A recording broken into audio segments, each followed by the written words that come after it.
Ardara, Santa Maria del Regno.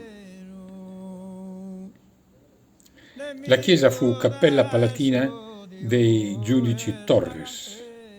Oggi è chiesa parrocchiale della piccola Ardara.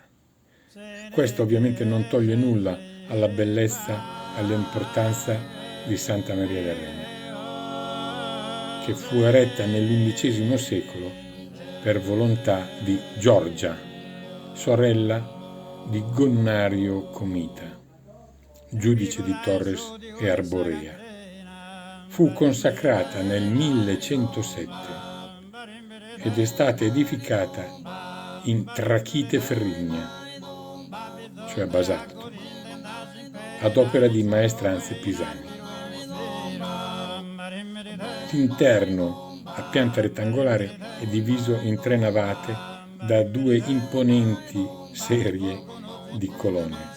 L'abside è un po' nascosta dall'imponente retablo maggiore, il più grande polittico cinquecentesco della Sardegna.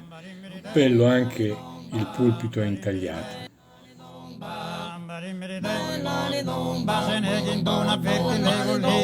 Per le monte vede scollocata, le puntate sorgente s'adornata, le abbavore vede cristallina, barimbiridè, barimbiridè, barimbiridè, dai sulle figlie San Marino, l'estate che commetto si elevata, barimbiridè,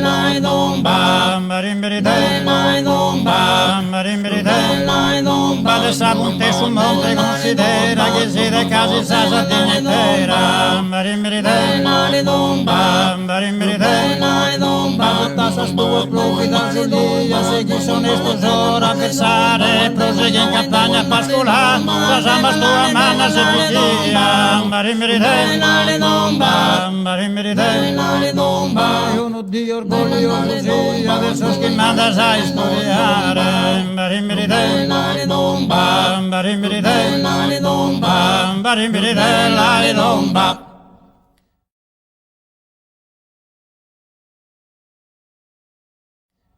Abade una